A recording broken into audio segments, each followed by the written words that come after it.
Des entrepreneurs qui n'ont pas peur des défis. Des experts qui amènent leurs meilleurs outils. Entrez dans le garage avec les dérangeants.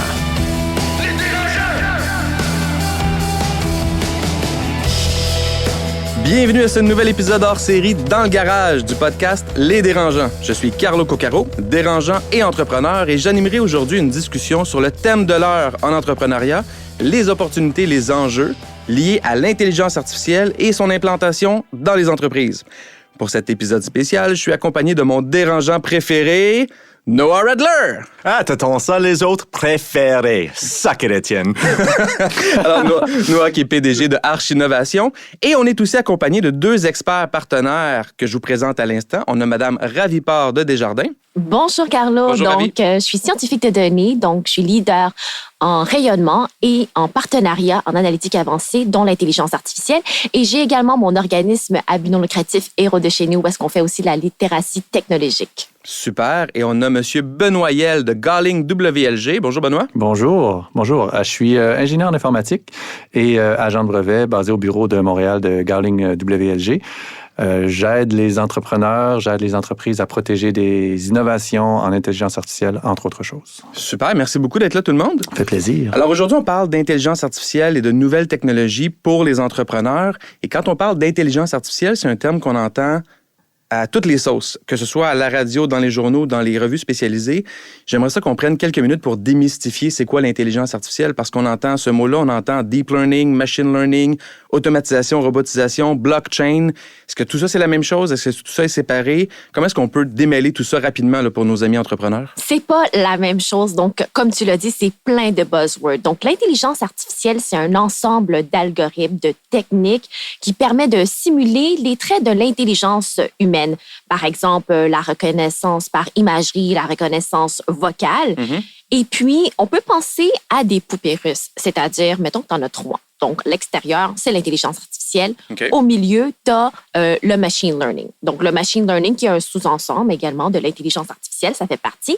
Et puis, dans le fond, c'est des approches statistiques qui fait en sorte d'améliorer la performance, mais il faut vraiment une tâche qui est définie. Ensuite de ça, à l'intérieur, la petite poupée russe. La troisième la poupée petite, russe. comme tu l'as dit tantôt, c'est le deep learning. Donc, le deep learning, c'est vraiment basé sur les réseaux de neurones qui sont profonds. Donc, plusieurs étapes, plusieurs couches, comme, par exemple, reconnaître qu'est-ce que c'est un chat. Avec tous les petits traits. Donc, il y a plusieurs... Comment tu fais pour reconnaître que c'est un chat versus un chien versus un lion en tant que tel? Donc, c'est comme une reconnaissance, mais plus profonde, basée sur les réseaux de neurones. Okay. En gros, ça serait ça. Le blockchain, on en entend beaucoup parler. Est-ce que c'est de l'intelligence artificielle, Benoît? En fait, le blockchain, il faut voir ça comme étant une technologie de base de données essentiellement. Il faut avoir quelque chose à suivre comme données intéressantes. Puis le blockchain devient intéressant quand on veut, par exemple, que les données ne puissent pas être changées, quand on veut que le registre de transactions, par exemple, soit immuable ou soit certifié par aucun tiers de confiance. Finalement, la grosse caractéristique de blockchain, qui est très recherchée souvent, c'est justement d'éviter d'avoir une entité ou une personne à qui on doit absolument faire confiance. Avec la blockchain, la notion de confiance est distribuée sur l'ensemble des participants. Ah, OK. On distribue le risque. Oui, Ravi? J'aimerais ça faire une comparaison avec le blockchain, comme tu l'as dit, Benoît. C'est, mettons, des blocs Lego. Donc, toi et moi, on fait une transaction et toutes les transactions, toutes les informations sont conservées. Donc, si, par exemple, toi, tu es le seul à avoir le jeton, la clé, et moi également, donc, il va vérifier à travers toutes les Legos, puis il va y avoir une transaction de plus, on ajoute un bloc Lego. Et ensuite, quand on parle de jetons, cette clé-là, ben, c'est de la monnaie virtuelle, exemple comme un Bitcoin. Donc, le blockchain, c'est une technologie, mais c'est pas de l'intelligence artificielle. C'est une façon de faire une transaction ou d'atteindre un objectif particulier. C'est une façon de suivre les données relatives à une transaction, okay. De suivre les données relatives à n'importe quoi, en fin de compte. Il y a de l'intelligence artificielle qui va être amplifiée ou qui va avoir besoin de l'outil blockchain. Mais l'outil en tant que tel peut être utilisé à plein de sauces. Comme entrepreneur, Noah, tu dois le voir souvent, le feeling comme entrepreneur d'avoir besoin de faire de la technologie dans son entreprise, de ne pas rater cette vague technologique-là. Pourquoi tu penses que les entreprises aujourd'hui doivent prendre au sérieux la notion de nouvelles technologies liées, par exemple, à l'intelligence artificielle dans leur entreprise? Parce qu'effectivement, il n'est pas une vague. Ça va être quelque chose qui devient notre vraie réalité, d'utiliser ces outils pour améliorer nos opérations, pour rendre nos entreprises plus efficaces. Ils sont conçus pour ça. Faut vraiment penser à toutes ces technologies comme un facilitateur dans notre façon de faire. Ça peut nous aider à réduire nos coûts d'opération, peut-être utiliser des algorithmes ou des plateformes, mieux dit, au lieu d'embaucher, parce qu'on n'a pas toujours l'argent pour embaucher toute une équipe comme une PME. Alors, c'est vraiment faut savoir comment ces technologies vont vous servir et de vraiment réfléchir c'est quoi l'effet que ça va avoir sur votre entreprise, parce que de penser à ces technologies et de regarder ces entreprises n'est pas trop compliqué. Il y a des options en masse. Okay. Mais l'intégration et de changer votre façon de travailler au sein de votre entreprise pour les bien utiliser, ça, c'est le travail qu'on doit tous faire ensemble. Absolument. Et je pense que ce que j'entends quand tu me parles, Noah, c'est vraiment que ça doit commencer par un besoin d'affaires. Il faut savoir qu'est-ce qu'on veut optimiser, qu'est-ce qu'on veut améliorer dans notre entreprise. L'intelligence artificielle, encore une fois, peut faire plein de choses. Il y a vraiment plein de choses qu'on peut décider de céder comme contrôle ou comme effet à l'intelligence artificielle, mais il faut d'abord savoir quel objectif on veut atteindre. Puis j'aimerais aussi ajouter qu'il y a le consommateur. Donc, on est dans une révolution industrielle 4.0 de nouvelles technologies. Ça, on entend ça des fois 4.0. J'ai l'impression que c'est un peu comme les réseaux sociaux 2.0. Il y a quelque chose d'un peu fake derrière ça. C'est vrai, ça, la révolution industrielle 4.0? Selon moi, oui, on est dans cette révolution industrielle-là. Donc, on a passé par plusieurs révolutions. On est dans la 4e. Donc, tout ce qui est cyberphysique, donc des objets, par exemple, connectés comme des assistants vocaux, tout ce qui est intelligence artificielle, les drones, par exemple, les robots intelligents. Ouais. La façon qu'on consomme va être différente. Donc, si, par exemple, Noah, tu fais une commande, tu commandes quelque chose, mettons, sur Internet, puis si tu le reçois dans 5 jours, c'est long. Tu veux le recevoir la journée même. Donc, on demande que ça soit beaucoup plus rapide, beaucoup plus efficace. Donc il y a un risque d'affaires de ne pas le faire, c'est ce que tu dis. C'est-à-dire l'entreprise qui ne réussit pas à être aussi efficace que le client le demande va vivre avec les conséquences de ça rapidement. Là. Selon moi, si tu ne reçois pas à la vitesse que tu veux et à l'efficacité que tu veux, tu vas aller voir ailleurs. Fait que si Noah commande sa pizza puis il reçoit 5 jours plus tard, il y a des bonnes chances qu'il ne soit pas content. Il y a des bonnes chances. Il faut vraiment regarder comment l'intelligence artificielle va nous servir au sein de nos entreprises. Et quand on pense à une grande entreprise, il y a énormément d'informations qui passent à travers les départements de finances, marketing. Il y a énormément de données qui sont générées sur les opérations, production, distribution. Et il est impossible pour un être humain ou même un groupe d'êtres humains d'être capable de prendre en compte tous ces facteurs et de faire des bonnes décisions, de trouver tous les liens qui existent pour nous permettre d'être plus efficaces. Et ça, c'est un rôle très important. Mais aussi pour les PME, on n'a pas l'argent nécessairement pour embaucher une analyse, pour avoir quelqu'un qui peut vraiment regarder toutes nos opérations pour faire cette analyse pour nous. Alors, c'est un autre outil qui donne une façon d'automatiser ces opérations et de permettre même les PME d'être plus efficaces. On parle de votre chaîne de valeur, votre distribution, vos ventes, mieux comprendre vos consommateurs. On parle de ça. Améliorer les décisions d'affaires, puis les informations disponibles à l'entrepreneur pour prendre les décisions. Là. À la base, je pense que c'est ça. OK. Ravi? Oui. En termes de données, c'est vraiment du storytelling. Ça te dit qu'est-ce qui se passe, comme Noah l'a dit, dans ton entreprise. Donc, qu'est-ce qu'il y en est par rapport à tes produits? Qu'est-ce qu'il y en est aussi par rapport à ta clientèle? Qu'est-ce qu'elle demande? Quelles sont les opportunités? Quels sont les défis qu'elles font face? Mais je pense que c'est aussi important que tout le monde prenne en compte que ça va prendre le temps pour ces algorithmes de vraiment être validés. Non, à la base, on parle des données, mais ces données sont les outils d'apprentissage. Une intelligence artificielle n'est pas intelligent. Il est capable d'apprendre. Et c'est ça l'intelligence. Quand on intègre un algorithme d'intelligence artificielle dans nos entreprises et on commence à connecter toutes nos données financières, opérations, etc., bien, ça va prendre le temps pour l'algorithme d'apprendre, de vraiment intégrer, d'analyser et aussi comparer ces données à la quotidienne, comment les vraies opérations se passent, parce qu'il y a une divergence de temps en temps. Alors, c'est cet apprentissage qui est important et ça va prendre des fois jusqu'à 6 mois, 1 an, avant que l'algorithme comprend votre entreprise. Les dérangeants, dans le garage. Tout à l'heure, on a parlé aussi de la pénurie de main-d'œuvre. En tant qu'entrepreneur, j'en croise beaucoup d'entrepreneurs qui ont énormément de difficultés à recruter. Oui. En quoi les nouvelles technologies, dont l'intelligence artificielle, peuvent avoir un impact positif sur la pénurie de main-d'œuvre en entreprise? Mais là, on va rejoindre une autre branche de l'intelligence artificielle un peu plus généralisée déjà aujourd'hui, l'automatisation. Est-ce que c'est l'intelligence artificielle ou non? Ben, encore une fois, ça dépend de ce qu'on définit comme intelligence artificielle, mais on le voit déjà, l'automatisation qui entre dans les entreprises.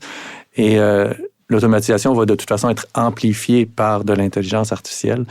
Et il y a des tâches répétitives notamment que les entrepreneurs ne réussissent pas à combler, des postes de tâches répétitives que les entrepreneurs ne réussissent pas à combler. Et là, la notion d'intelligence artificielle ajoutée à l'automatisation permet de remplir ces tâches-là. Et pour l'employé qui faisait cette tâche répétitive-là, c'est pas une mauvaise nouvelle non plus, puisqu'il va pouvoir faire quelque chose de plus haut niveau, de plus intéressant. Ça répond à un enjeu D'entreprise, oui.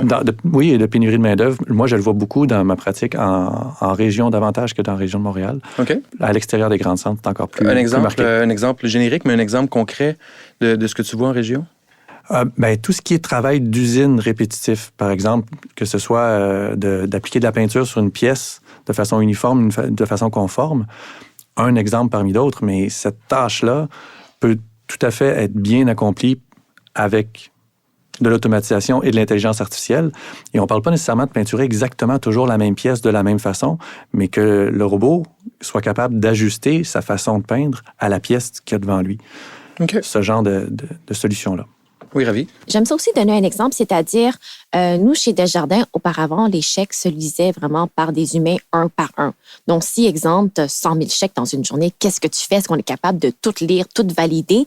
Alors, c'est avec l'automatisation qui a fait en sorte que c'est beaucoup plus rapide présentement. Donc, les métiers ont évolué et ces personnes-là vont, par exemple, entretenir ces machines-là, vont vérifier, vont gérer, voir si tout est correct. Mais c'est vrai que, comme Noël a dit tantôt, on a besoin d'une bonne quantité de données pour apprendre de ça et s'améliorer parce que c'est pas vrai que c'est parfait à 100%. Donc, c'est important aussi que l'humain soit intégré dans ces processus d'automatisation ou en intelligence artificielle. Oui, je pense qu'on touche un bon point aussi en parlant de la première étape étant l'acquisition de données. Souvent, juste cette étape-là va amener énormément de valeur à l'entreprise, d'être capable de documenter ce qu'on fait, de quelle façon on le fait. Et après ça, oui, on va pouvoir ajouter un algorithme d'intelligence artificielle ou peu importe en fait, mais si on ne sait pas de quoi on parle, si on ne sait pas de quel processus on parle dans le vide. OK. Prenons un exemple concret. Alors, je suis un entrepreneur, je sais que c'est important de me lancer, je ne sais pas trop comment m'y prendre, puis j'ai un commerce de meubles, je suis un fabricant de meubles, j'ai une vingtaine d'employés, 5 millions de chiffre d'affaires, j'ai un site web transactionnel, un magasin physique, puis un réseau de revendeurs. Quelles sont les premières étapes? Je pars de zéro. Là. J'ai les connaissances qu'on a aujourd'hui du podcast, mais je fais quoi pour me dire, je sais que les nouvelles technologies sont importantes dans mon entreprise? C'est quoi les premiers pas? Il y a plusieurs premiers pas à faire, je pense, probablement un peu en parallèle, mais la première chose à se demander, c'est de quelle façon mon entreprise fait de l'argent. Essentiellement, si je suis un entrepreneur qui vend des meubles, c'est parce que je tire un profit des opérations. Qu'est-ce qui me coûte quelque chose? Sur quoi je dépense? Et qu'est-ce qui me rapporte de l'argent? Et pour documenter ça, ça prend des données sur le processus. Comment le processus fonctionne, le niveau des ventes, la vitesse de chacune des tâches, ça peut être très détaillé, ce qu'on va acquérir comme information. Il peut y avoir des solutions informatisées pour aller chercher l'information, mais souvent, la première vague d'information, on va l'obtenir directement de l'entrepreneur. Noah? Et Benoît dit bien le vague d'information parce que une des choses qu'il faut considérer avant d'intégrer une intelligence artificielle, c'est de vraiment où vous allez générer vos données, où ils vont être récoltés. Ça prend une certaine infrastructure dans le cloud qui vous permet de stocker toutes vos données, de permettre cette analyse. Mais aussi, pour un détaillant, un commerçant qui est juste en train de commencer leur entreprise, je vous conseille de vraiment regarder les applications qui sont en train d'être développées par des startups. N'essayez pas de vraiment intégrer votre propre plateforme. Il y a énormément de solutions à votre disposition et expérimentez dans un premier temps. C'est un outil que vous pouvez juste acheter et peut-être avec votre croissance, vous pouvez investir à développer votre propre plateforme, mais ne mettez pas 100 000, 200 000 $ dans une plateforme des jours 1. Oui, ça peut générer des bonnes informations et ça peut vous permettre de prendre des meilleures décisions, mais il y a des outils existants qui vous permettent de faire la même chose. Ravi, as-tu quelque chose à rajouter? Non? Quels sont les avantages pour ce fabricant de meubles-là? Là, je suis un fabricant de meubles. pourquoi je ferais ça? Donc, on a parlé de l'intelligence d'affaires, d'avoir une meilleure connaissance de ses ventes, de ses paiements, des processus. Ça va m'amener quoi concrètement? Bien, une fois qu'on connaît les tâches qui nous coûtent cher et des tâches qui nous rapportent beaucoup, on est capable d'investir davantage dans les tâches qui nous coûtent cher pour les optimiser. Si je suis un fabricant de meubles, il y a probablement des tâches très répétitives qui sont faites dans la fabrication de meubles qui peuvent être optimisées. Il y a peut-être aussi au niveau, même ça va plus loin, on peut aller jusqu'au niveau du design. Peut-être que si je suis un fabricant de meubles, je veux m'assurer qu'entre mes différentes lignes de produits, il y a de la compatibilité pour que si je fabrique une pièce, elle puisse être réutilisée dans plusieurs de mes modèles. Donc tout ça, c'est des choses qui éventuellement peuvent être suggérées avec l'analyse de données. OK, intéressant. Oui, Ravi? Il y a aussi le fait que si tu te rends compte qu'un meuble est très vendu, ben tu peux optimiser ce meuble-là, mais tu n'as pas nécessairement besoin, peut-être, au début, de l'intelligence artificielle. Tu as juste besoin de savoir, OK, qu'est-ce qui se passe? Qu'est-ce qui se passe? Donc, ça serait plus l'intelligence d'affaires. Qu'est-ce qui se passe avec mes données? Qu'est-ce qui se passe avec mon entreprise? Avant d'aller là, il faut marcher avant de courir. Absolument. Donc, tu peux pas avoir... je dirais avoir un gros système de recommandations avec une super grosse plateforme en intelligence artificielle, ce serait comme si tu t'achètes une moto super sport, une Ducati sur une piste cyclable. T'en as-tu vraiment de besoin? Oui. Commence peut-être par marcher. Non, mais l'image est le fun, par exemple. Non, je comprends dans le fond, parce que l'image de marcher avant de courir est importante parce qu'on peut facilement, comme Noah l'a dit, dépenser des centaines de milliers de dollars pour une immense infrastructure alors qu'on n'a même pas appris à comprendre des données de base de notre entreprise. C'est ça, hein? Absolument. Noah, tu parlais de plusieurs startups qui existent ou plusieurs entreprises qui existent. Moi, Carlo, je connais des Google, puis des Amazon, puis des IBM qui développent ces immenses plateformes-là à être utilisées par les entrepreneurs. Est-ce que c'est des bonnes solutions pour utiliser ces grandes ressources-là des grandes entreprises pour améliorer mon entreprise à moi? Il y a une multitude de différents algorithmes et différentes variétés d'intelligence artificielle qui sont en train d'être développées. Est-ce qu'ils sont les bonnes solutions? Ça dépend pour l'entreprise, qu'est-ce que vous pouvez apporter en termes de données. Et on revient à ça toujours, c'est vos données doivent être structurées. Ils doivent être prêts pour être analysés. Alors, c'est pas juste vous arrivez, vous intégrez l'algorithme et c'est une solution magique qui va tout répondre. Vous avez un travail à faire. Google vous donne des outils accessibles pour votre entreprise comme Google Assistant. C'est quelque chose de très intéressant qui peut remplacer une assistante, une réceptionniste, quelqu'un qui prend des réservations pour votre restaurant. Il y a Google Maps que vous pouvez utiliser et licencier dans vos applications aussi. Mais Google Maps, c'est un bon exemple d'intelligence artificielle aussi parce que ça optimise notre route de déplacement. Alors ça, c'est une intelligence qui est derrière ça aussi. Et aussi, si vous regardez IBM ou Microsoft et toutes leurs solutions cloud, ils ont déjà en place des solutions, des outils d'analyse de données, de machine learning. Alors, ce sont des choses qui sont très accessibles, très abordables, mais ne sautez pas là-dedans sans avant vous éduquer, de bien préparer parce que c'est un grand travail. Je ne sous-estime jamais à quel point c'est beaucoup de travail et d'efforts pour intégrer une intelligence artificielle.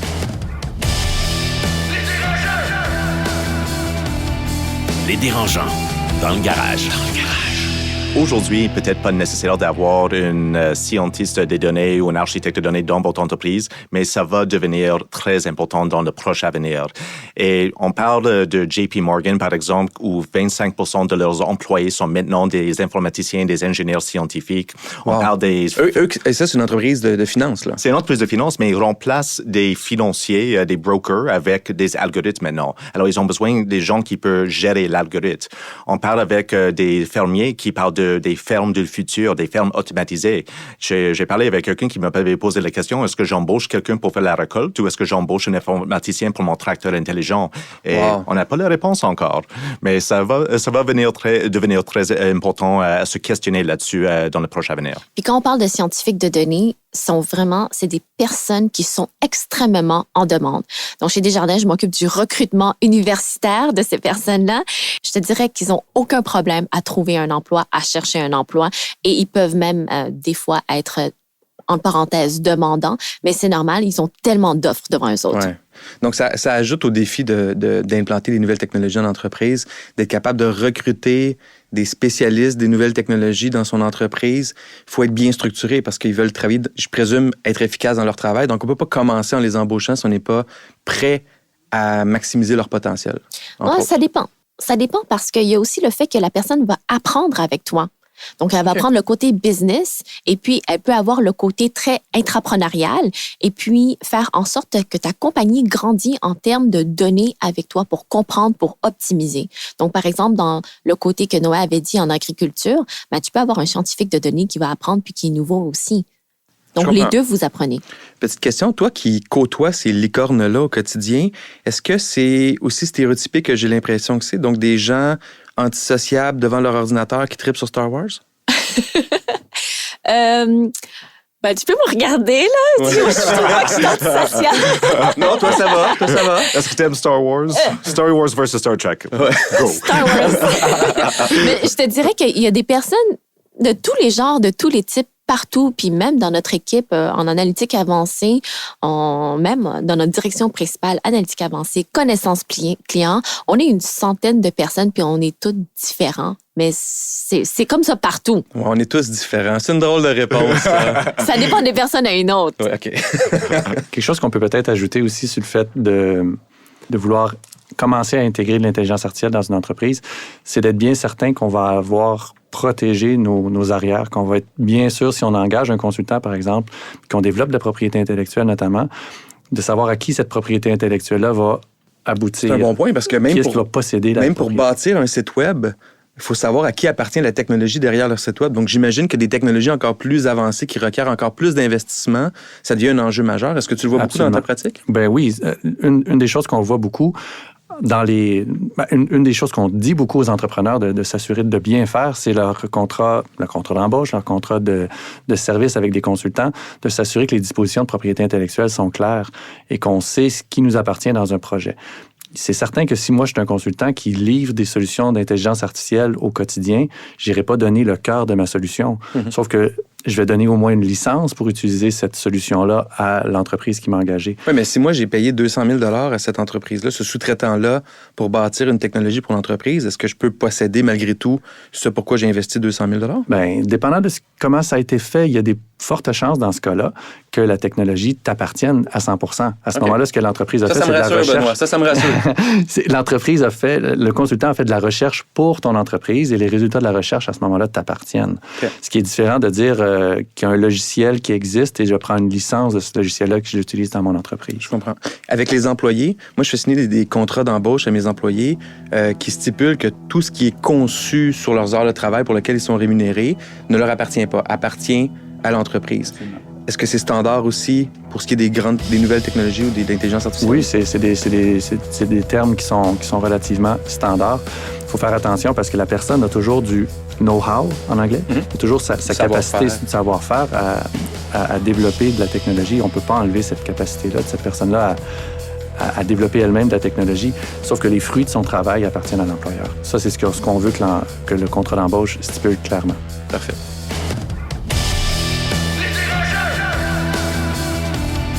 Les dérangeants, dans le garage.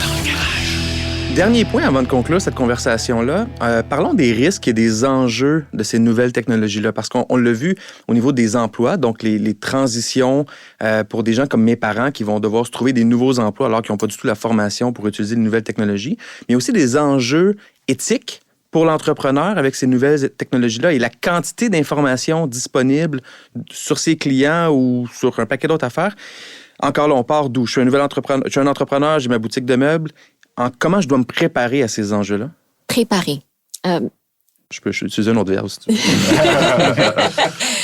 Moi, je trouve que c'est beaucoup en termes d'éducation au début. Donc, peu importe où est-ce que tu es rendu en termes de ton entreprise personnelle, il faut que tu comprennes quels sont les impacts.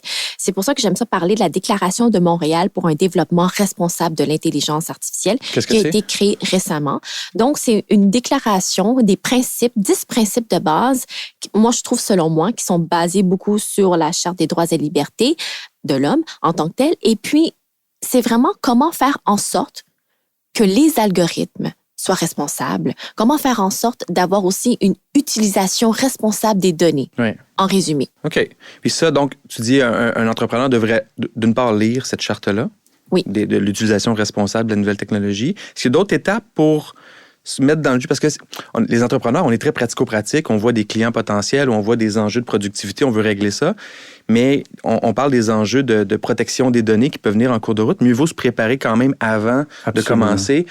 Une fois qu'on a lu la charte, concrètement, comment est-ce qu'on peut bien structurer nos trucs pour éviter de dépasser la ligne?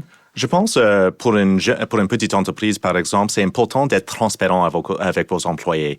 Vous allez récolter énormément de données et c'est quelque chose qui est toujours une question très sensible pour beaucoup de personnes. Alors, d'être transparent, de leur donner le droit de refus, de partager leurs données personnelles, de vraiment penser à comment vous allez récolter les données. Est-ce que c'est sur leur cellulaire personnel? Est-ce que c'est sur une laptop de travail? Sont quoi les limites que vous allez établir? Et c'est quelque chose que tout le monde doit rendre compte parce que des fois, on partage des informations personnelles sur nos courriels de travail ou on utilise nos cellulaires pour des fonctions de travail. Et les données peuvent être partagées avec d'autres applications sur notre cellulaire, par exemple. On doit protéger nos employés dans un premier temps et pensez-y sont qui les utilisateurs de cette technologie. Et si tout le monde, c'est comme les gens de Terms and Conditions, si tout le monde connaît les règles, c'est juste. Mais tout le monde doit, comme Ravi a dit avec l'éducation, tout le monde doit comprendre dans quoi ils embarquent. Okay, il faut comprendre le cadre juridique aussi dans lequel on opère. Il faut s'assurer que quand on met des politiques en place, mais que ça respecte la loi canadienne. Si on a des opérations en Europe, on a beaucoup entendu parler du GDPR. Oui. En quelques mots, qu'est-ce que c'est le GDPR? Ben, c'est la protection des données privées. C'est la loi qui a été adoptée par le Parlement européen sur la protection des données privées. C'est très tentaculaire parce qu'une entreprise qui a des clients en Europe est assujettie à la loi. Une entreprise qui a des opérations en Europe, même si les données sont ailleurs, est assujettie à la loi. Donc, ça s'applique à énormément de choses. Puis ça devient plus ou moins un standard mondial, finalement, parce que l'Europe est quand même un très grand marché. Et dès que l'Europe est intégrée d'une façon ou d'une autre dans les activités d'une entreprise, elle est assujettie au GDPR. Et donc, ça touche la façon dont on va gérer les données, entre autres les données personnelles de nos clients, de nos utilisateurs. Oui. Pour donner un exemple, je me permets, c'est par exemple avec ta compagnie, Carlo. Oui. Si j'ai des données avec ta compagnie, je peux te demander, il faut que tu effaces toute l'historique de mes données, puis tu serais obligé de le faire. Oui. OK. Ça serait un exemple concret. Ça, c'est le GDPR qui demande ça. Oui. C'est ce qu'on appelle le droit à l'oubli, souvent. Oui. Donc, et je présume que comme les États-Unis n'ont aucun leadership en termes de protection des données personnelles, l'Europe a pris ce leadership-là pour éviter d'aller dans des... ça, c'est ma supposition.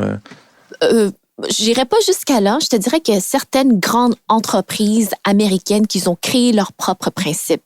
Exemple, Google ont fait leurs propres principes. Donc, ils ont 7 principes de base également pour respecter tout ce qui est développement responsable d'intelligence artificielle, droit à la vie privée, toute la confidentialité, la gouvernance et l'éthique au niveau des données. OK.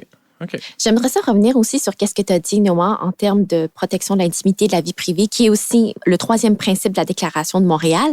Mais ça fait en sorte que, quand on parle de transparence, c'est aussi de démystifier cette boîte noire. Qu'est-ce que ça fait? Pourquoi? Qu'est-ce que je vais utiliser dans tes données? Qu'est-ce que je vais faire? Est-ce que je vais faire un système, par exemple, de recommandation de dire, achète 4 meubles qui va faire en sorte que ton salon va être plus beau puis mieux agencé? Mm-hmm. Donc, il y a tout ce volet-là. Comment tu utilises mes données et est-ce que je suis confortable à ce que tu l'utilises également? OK, intéressant.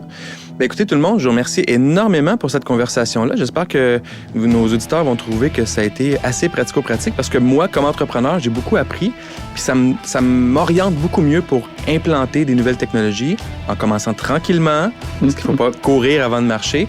Et merci tout le monde. Benoît Yel de chez Gahling WLG, merci beaucoup. Merci. Ravi Part de Desjardins, merci énormément. Merci. Et mon dérangeant préféré, Noah Redler.